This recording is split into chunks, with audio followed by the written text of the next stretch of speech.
नमस्कार, मैं पूनम तांगर। आप देख रहे हैं टीएनपी न्यूज। हमारे खास कार्यक्रम हुंकार में आप सभी का स्वागत है।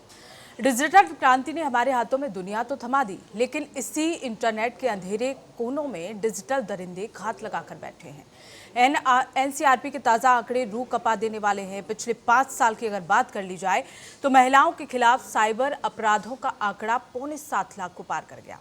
आखिर क्यों असुरक्षित होती जा रही है इंटरनेट पर आधी आबादी? ऐसे तमाम सवालों के जवाब जानने की कोशिश करेंगे, लेकिन उससे पहले देखिए हमारी ये खास रिपोर्ट।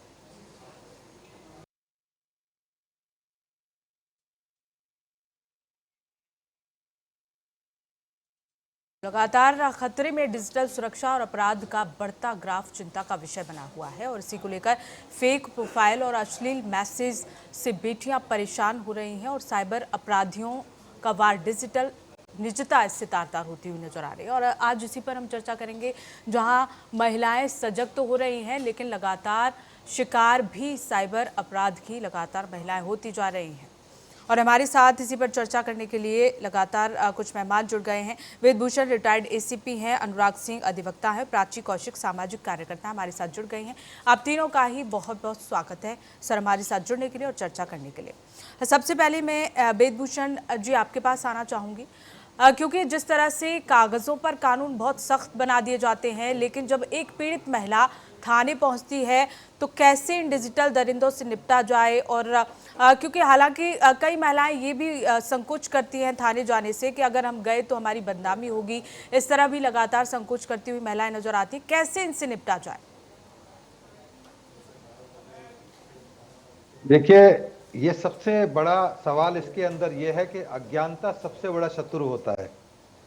आप तमाम डिजिटल चीज़ों का इस्तेमाल कर रहे हैं पर आपको बेसिक नॉलेज नहीं है तो आप बहुत बड़ी परेशानियों में, तमाम तरह के अपराध आपके साथ घटित हो सकते हैं। सेक्सटॉर्शन, एक्सटॉर्शन और तमाम तरह की जो परेशानियों का सबब यही है कि आपको इन चीज़ों के इस्तेमाल करने का तरीका और इनका क्या निदान है, कैसे आप इनसे बच सकते हैं। यदि आप नहीं जानेंगे तो परेशानी बढ़ सकती है। अभी इस दुनिया के अंदर केवल 5% आर्टिफिशियल इंटेलिजेंस आया है और तमाम तरह के डिजिटल जो साइबर क्राइम हो रहे हैं, यदि 100% एआई आ जाएगा तो मुस्लिम, यदि आप नहीं जानेंगे, इन तमाम चीजों की जानकारी नहीं रखेंगे तो आपके ऊपर एक तरह से पहाड़ टूट पड़ेगा मुसीबतों का। तो इससे बचने का तरीका यही है कि जब भी आप कोई डिजिटल चीज इस्तेमाल करें उसके बारे में बेसिक जानकारी जरूर आपके पास में होनी चाहिए कि क्या उसकी तरीके हैं और कैसे उसका उपाय है, कैसे उससे बच सकते हैं। और थाने जाने पर इसका कोई उपाय जल्दी से पुलिस वालों के पास भी नहीं है, ना किसी अमेरिका जैसे कंट्री में वहां पर अवेलेबल है। इसका इलाज केवल ये है कि केवल सतर्कता बरती जाए और यदि अपराध हो जाए तो उसके लिए जो डिजिटल तरीके हैं उसी तरह से इसकी अपराध की जांच की जाती है, इन्वेस्टिगेशन की जाती है। क्योंकि अपराध केवल देश और किसी शहर तक सीमित नहीं है, वर्ल्ड वाइड कहीं रिमोट एरिया से, गांव से, देहात से, दूसरे कंट्री से इस तरह के अपराध किए जाते हैं। तो ये तमाम जानकारियां आपको पता हो कि कैसे इस्तेमाल करें, यदि हो जाए तो क्या करें। क्योंकि बिल्कुल, यानी एक कि हेल्पलाइन महिलाओं नंबर को भारत सरकार ने। जागरूक होने की ज्यादा जरूरत है। ठीक है, अनुराग सिंह जी मैं आपके पास आना चाहूंगी। नए कानून बन गए हैं बीएनएस 2023 में, अगर बात कर ली जाए तो महिलाओं के खिलाफ साइबर अपराधों को लेकर, साइबर स्टॉकिंग को लेकर, डीप फेक या अश्लीलता फैलाने को लेकर कितनी कड़ी सजा का प्रावधान है? क्या ये सजाएं डिजिटल अपराधियों में खौफ पैदा करने के लिए काफी हैं? देखिए, सजाओं का महत्व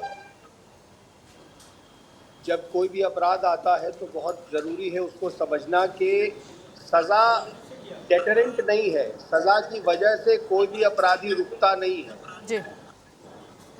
वो अपना अपराध करता चला जाता है। और जिस विषय पे हम लोग आज चर्चा कर रहे हैं ये बहुत संवेदनशील विषय है। इसमें अक्सर ये देखा गया है कि जितने भी सोशल मीडिया को इस्तेमाल करने वाले लोग हैं, जी। जितने भी लोग जो व्यक्तिगत रिलेशन बनाने के लिए, व्यक्तिगत संबंध बनाने के लिए चेज करते हैं पब्लिक प्लेटफॉर्म्स पर, और उस इंटरैक्शन के दौरान जब कोई चीज़ें होती हैं, तो जो अभी वेदभूषण जी ने कहा कि सेक्सटॉर्शन और एक्सटॉर्शन दोनों बहुत ज़्यादा देखा गया है। और जो दूसरा पहलू है कि जब हम थाने जाते हैं तो वहाँ के प्रति जो एक संवेदनशील अप्रोच होना चाहिए, ऐसा महिलाओं को लगता है कि उनके साथ शायद अच्छा ना हो या उनकी बदनामी हो।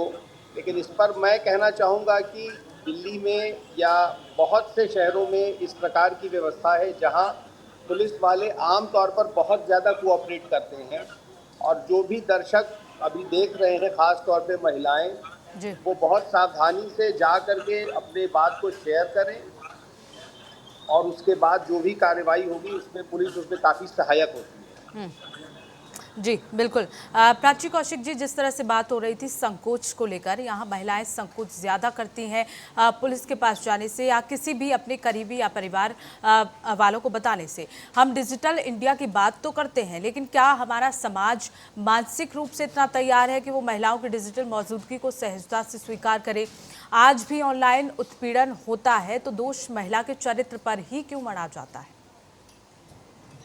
जी देखिए, इसके महिलाओं स्ट्रीट पे तो अपने आप को असुरक्षित महसूस कर रही है, स्क्रीन पर भी कर रही है। महिला अगर कोई ऐसा अपराध होता है जो किसी के साथ रिश्ते में है, तो कई तरह के उनके साथ अपराध हो रहे हैं। एक्सटॉर्शन तो एक है फोन रिवेंज, ये आपके बेडरूम के फोटो हैं।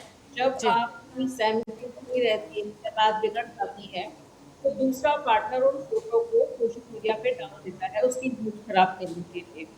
फेक आईडी बना देता है, आप ही के आईडी से लोगों को कॉन्टैक्ट किया जा रहा है और अश्लील बातें की जा रही है।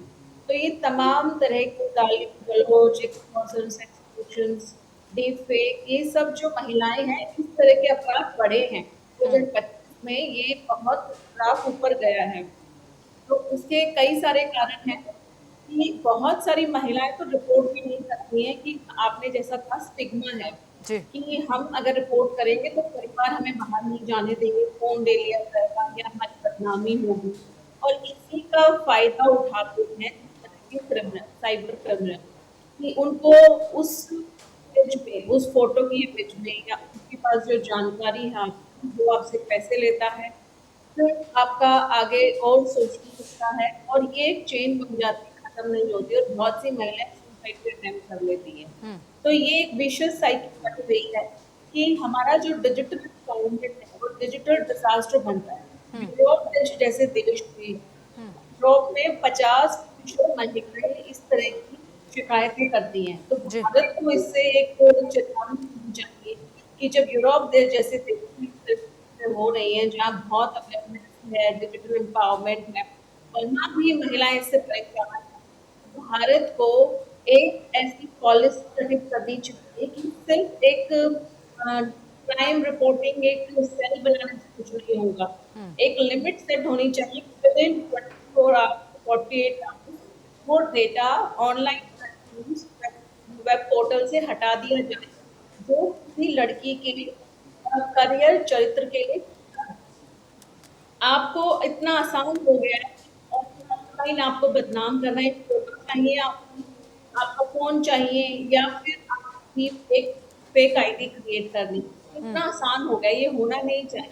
जी। इसके लिए सोशल मीडिया प्लेटफ़ॉर्म भी इतने रिस्पॉन्सिबल हैं कि उन्होंने बिना किसी चेक एंड बैलेंस के इस तरह की जो घटनाएँ हैं, उसपे कोई भी विजिलेंस नहीं है, कोई भी एक मॉनिटरिंग नहीं है, कोई किसी तरीके से भी। इनफैक्ट अश्लीलता फैलाने में सोशल मीडिया एक बड़ा रोल प्ले करता है। बिल्कुल, इसमें सोशल मीडिया एक बड़ा रोल प्ले करता है, साथ ही साथ यहाँ लोगों को भी जागरूक होने की बहुत ज़्यादा ज़रूरत है।